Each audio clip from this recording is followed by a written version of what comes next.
ሰላት ግዴታ ከሰላት ወደ ኋላ ማለት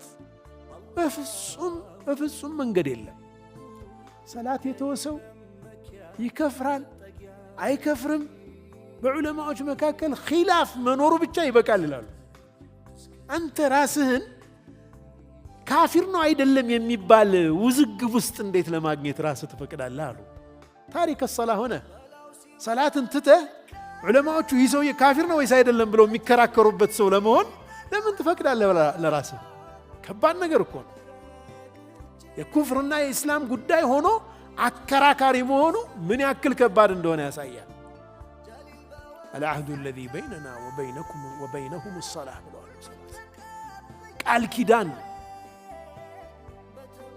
الصلاة عماد الدين صلاة يدين مسسونو فمن تركها فقد هدم الدين يراس دين دينون ما ماني نكوال يراس دين نادكونو كباد نجرنا صلاة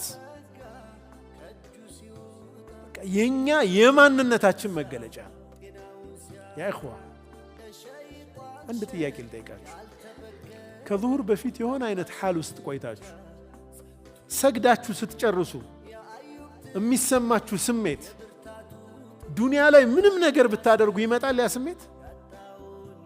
ያ እርካታ፣ ያ ሰኪና፣ ያ ሪፍሬሽመንት እንደ አዲስ መታደስ ስሜት በሰላት የሚመጣው እሱ እኮ ነው የህይወት ስንቃችን።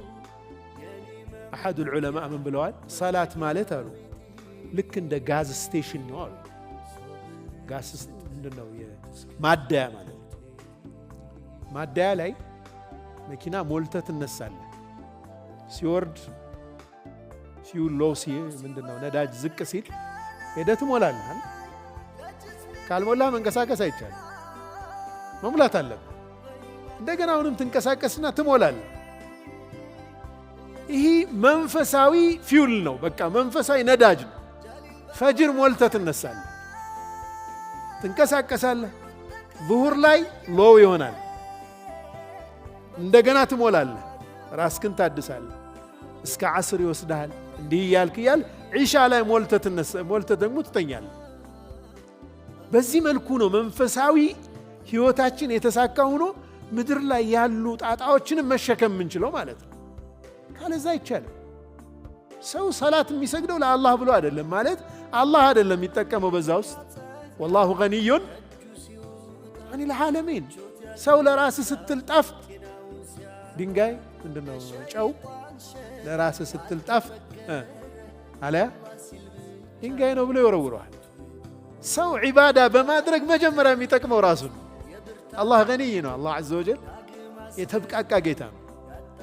لو أن أولكم وآخركم وجنكم وإنسكم كانوا على أتقى قلب رجل واحد منكم ما زاد ذلك في ملك شيئا. أنا نقصنا لا عندم متجمرت نجار إلا من أمينه الله سبحانه وتعالى.